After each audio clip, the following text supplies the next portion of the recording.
안녕하세요. 워싱턴 윤준혜의 윤주입니다.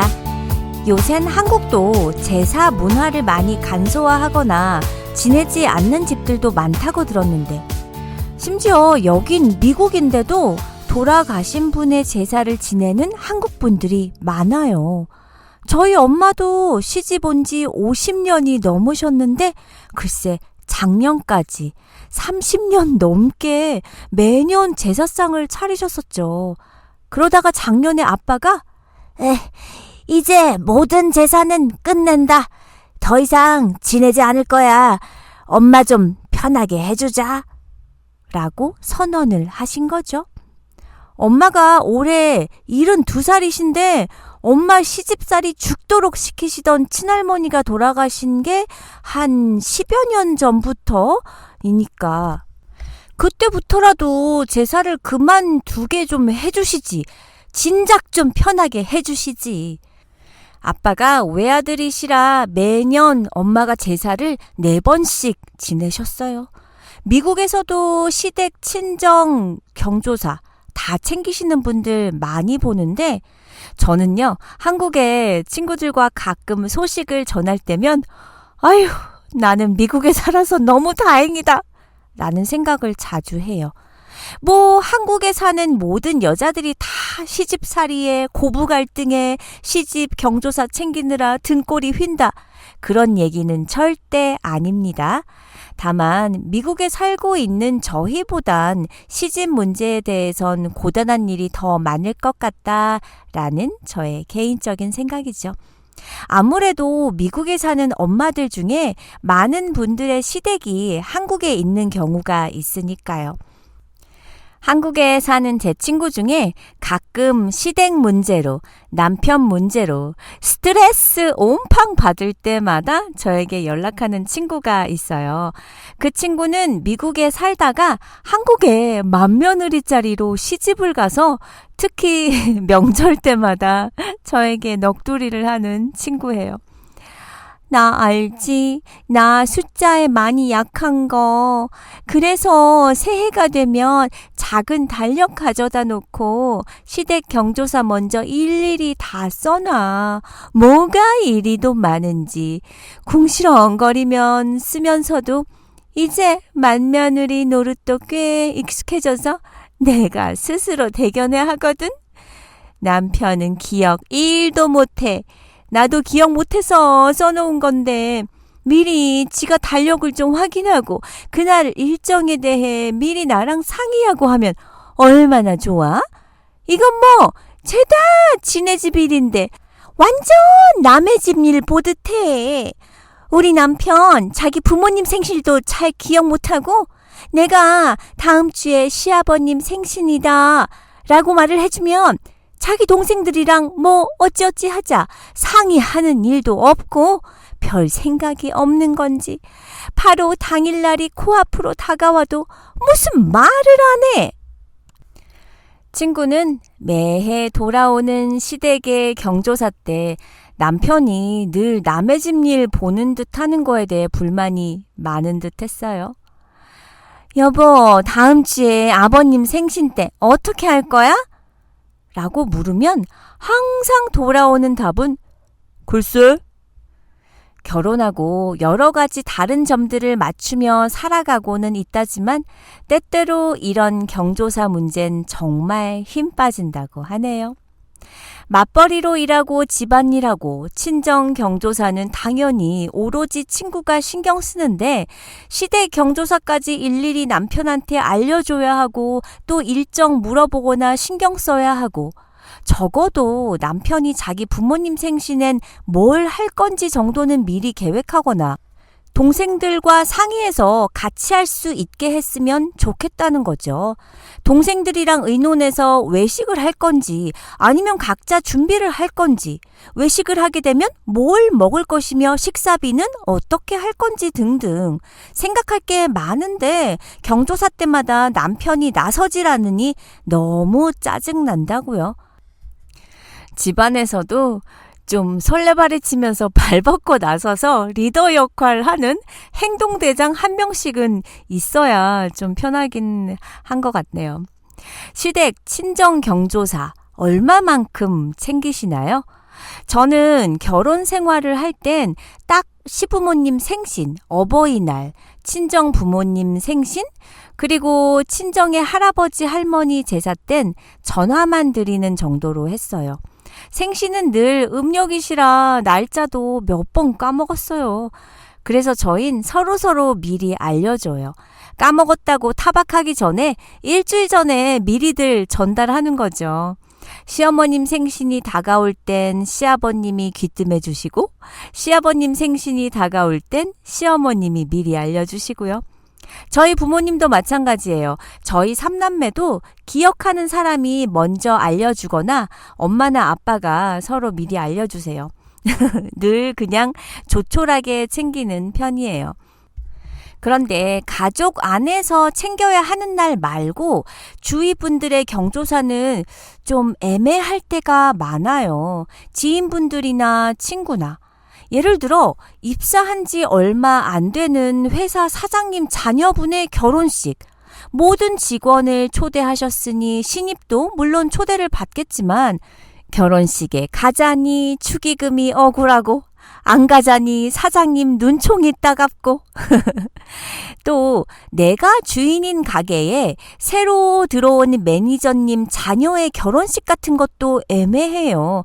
직원의 경조사에 사장이 챙겨주는 건 당연하다고 생각하는데 예를 들어 오늘 새 직원이 들어왔는데 그 다음 주가 이 새 직원 자녀의 결혼이라면요. 초대는 딱히 받지는 않고 그냥 집에서 조촐하게 식사로 한다고 듣긴 했지만 축의금을 챙겨줘야 하는 건지도 애매모호해요. 조의금도 마찬가지고요.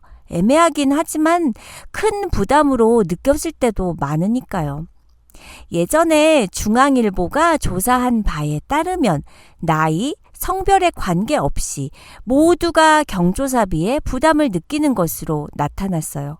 왜 안 그렇겠어요? 경조사는 나가는 돈도 돈이지만 내 시간을 내서 참석해야 하는 경우가 대부분이라 바쁜 요새 사람들에겐 부담일 수밖에요. 결혼식 참석이 부담스럽다고 대답한 비율은 20, 30대에서 56%, 40대도 3명 중에 2명꼴로 경조사에 부담을 느낀다라고 답했어요. 5, 60대가 무려 61%인데 특히 은퇴한 후 경제력이 부족한 60대 또한 경조사는 한마디로 부담이라고 답했네요.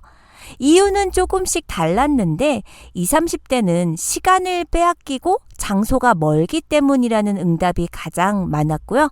그 다음이 경조사비와 교통비가 부담이 돼서라고 했어요. 50대 이상은 경조사비에 내야 하는 비용 부담을 가장 큰 이유로 꼽았고 다음으로 가까운 사이가 아니어서라는 대답도 있었어요. 조사 결과 경조사 때 평균 7만 7천 원, 매달 15만 3천 원을 지출하고 있다고 분석을 했는데요. 매달 100불을 넘게 경조사로 지출한다? 100불 그러면 원타임으로 내는 거면 그리 많지 않은데 매달이라고 한다면 무슨 전기세도 아니고 부담이 될 것 같긴 해요. 제가 아틀란타에 살 때 일인데요. 당시 사우스캐롤라이나에 제 사촌 동생이 살고 있었어요. 제가 아틀란타에 처음 이사 갔을 때 그 동생이 당시 아틀란타에 살고 있었기 때문에 집을 구하는 문제에서부터 아이 학교 옮기는 것까지 이런저런 도움을 많이 받았었는데 그 동생이 결혼을 하는데 남편은 그냥 축의금만 보내면 되지 어른도 아니고 사촌 동생 결혼식인데 꼭 가야 하냐고 못마땅해 하는 거예요. 저는 그때 너무 서운해서 자기도 사촌형 누나 동생들 그런 거 끔찍하게도 챙기잖아. 딴 일도 아니고 결혼식인데 우리가 가서 축하해줘야 하는 게 당연한 거지. 자기네 사촌 동생이었어 봐. 한국이라도 갔을 거 아니야? 꼭 갔어야 하는 가까운 사촌인데다가 동생도 너무 보고 싶었고 저는 꼭 참석하고 싶었죠. 남편은 가기 전날부터 술을 진탕 마시더니 술병이 난 건지 술병 난 척한 건지 가는 걸 못마땅해 하더니 결국은 못 가는 상황을 만들더라고요. 그때 정말 화가 많이 났었어요. 그 후 몇 달 후에 남편 쪽 사촌 조카의 결혼식이 캘리포니아에서 있어서 시부모님이 겸사겸사 아이들도 볼 겸 휴가 내서 다니러 오라는 걸 저는 안 가고 남편만 보냈어요. 저는 진짜 가기 싫었어요. 근데 그러다 보니 또 저희 집에 어떤 날이 돌아오면 저는 남편에게 말하기 불편해지고 서로서로 그런 게 있더라고요. 결혼해서 살다 보니 비교가 안 좋은 걸 알면서도 비교하기 시작하면 끝이 없는 것 같아요. 사람이 얼마나 간사한 동물인지 자기 편한 대로 생각하고 살죠. 우리 여자들 좋은 건 죄다 친정식으로 생각하고 나쁜 건 죄다 시댁적으로 몰아붙이고요. 결혼을 해서 가정을 꾸렸으면 부부끼리 사전에 조율 후 양가 행사에 참석 여부 결정하는 게 후환이 적은 거예요. 상의해서 친하지 않은 지인 상갓집에 갈 것인지 말 것인지, 친구 아이들 돌잔치에 갈 건지 말 건지. 하지만 그 전에 가족 먼저 챙기는 게 당연한 건데 부부 사이에 상대가 자신의 식구 경조사에 무심하면 너 그래 그렇게 나올 거지? 그래 두고 봐. 나도 안 간다 안 가. 이렇게 된다니까요. 그리고 제가 여자라서 여자 편만 드는 건 아니지만요. 실제로 이런 것도 있어요. 친정 부모는 그저 딸 사는데 조금이라도 보탬이 되려고 하고 힘들게는 절대 안 하려고 하시잖아요. 그런데 시댁은 며느리가 죄인인지 무조건 부려먹고 돈도 맡겨놓은 것처럼 쓰려고 하는 분들 있거든요. 제 친구 친정 부모님은 자식들 힘들다고 한 달 차이 생일도 같이 하자고 하시고 선물도 필요 없다고 하시고 그냥 너네 얼굴 보고 놀았으면 좋겠다라고 하시고 용돈을 드려도 다시 돌려주신다고 해요. 근데 친구 시댁은 시댁 생신은 무슨 나라 국경일이고 심지어 당신들 결혼 기념일까지도 자식들이 챙기기를 바라신대요. 시 이모댁 생신까지도 챙기라고 날짜를 일러주셔서 글쎄 그 친구가 그 일로 하루 동안 집 나와서 시위한 적도 있었거든요. 가끔 어떤 사람들은 아들이 결혼만 하면 며느리한테는 단단히 챙겨받고 싶어하는 마음이 생기나 봐요. 청취자분들은 어떤 경조사에 제일 참석하기가 싫으신가요?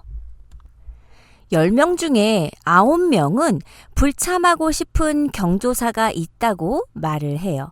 한 온라인 사이트에서 직장인 600명을 대상으로 진행된 설문조사에서 응답자의 90%가 그다지 참석하고 싶지 않고 부담스러운 경조사는 단연 돌잔치로 나타났습니다. 또 벼룩시장 구인구직이 직장인 2,200명을 대상으로 실시한 설문조사에서도 가장 부담을 느낀 경조사가 돌잔치라고 답한 응답자가 가장 많았어요. 주로 한국에서 직장 동료가 돌잔치에 초대하면 다들 서로 눈치를 본대요.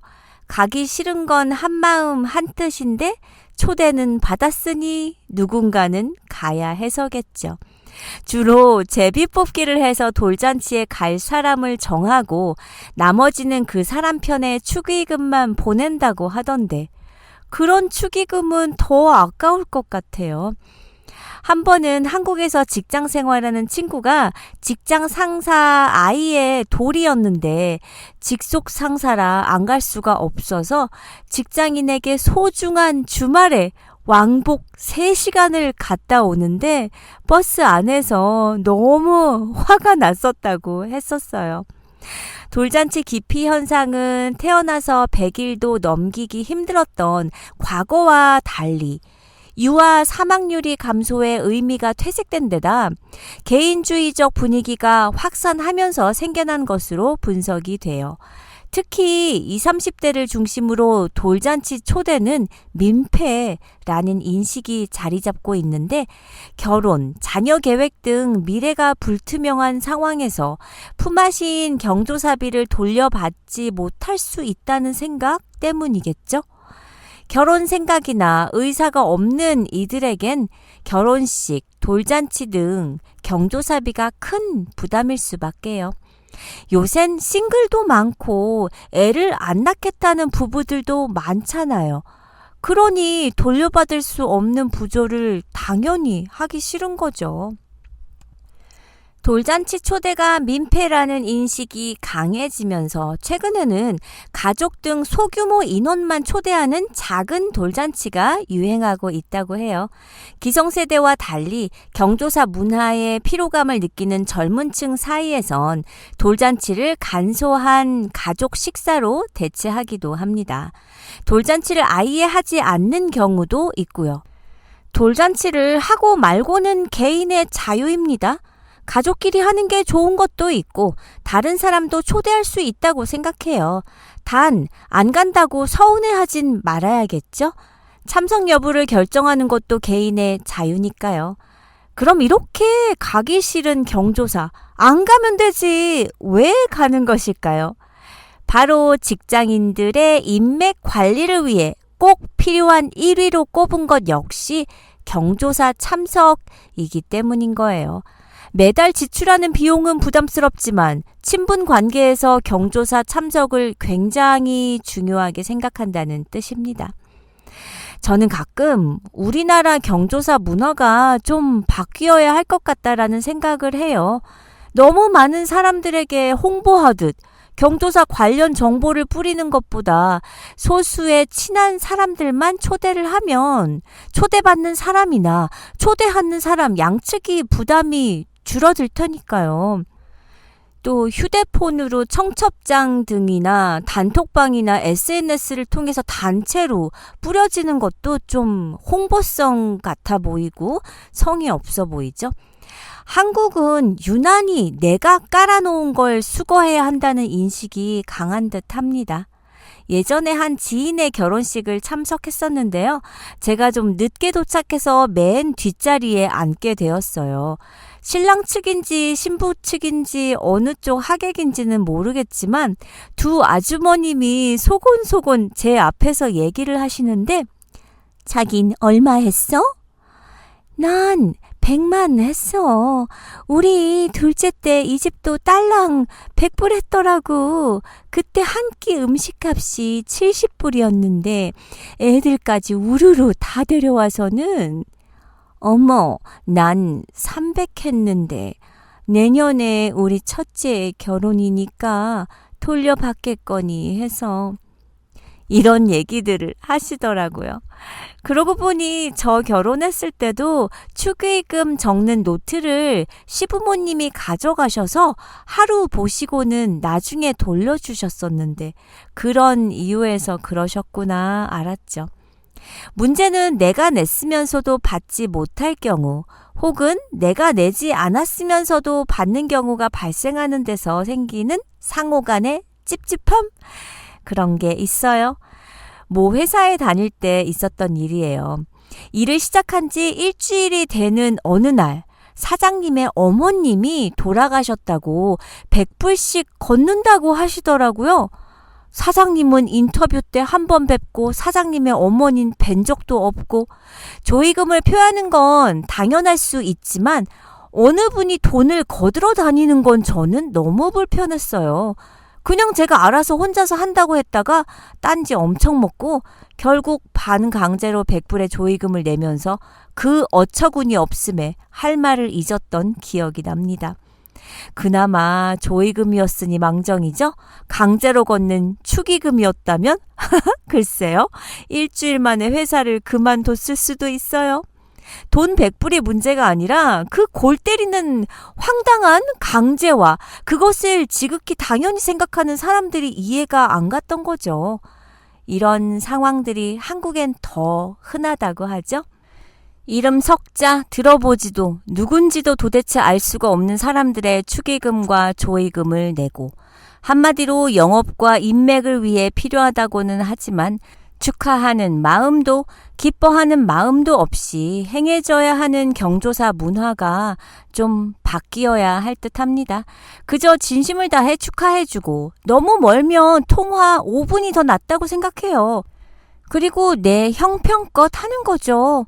경조사는 기쁨은 배로, 슬픔은 나누어 반으로 줄이자는 것이지 누구는 얼마 내고 얼마를 받았다는 경쟁은 아니잖아요. 시간이 더 흘러서 대한민국의 경조사 문화도 좀 바꿔서 서로 서로에게 합리적이면서 봉투가 전달되는 것이 아니라 마음이 전달되는 것으로 변하기를 바라봅니다. 청취자분들, 우리는 다음 시간에 만나요.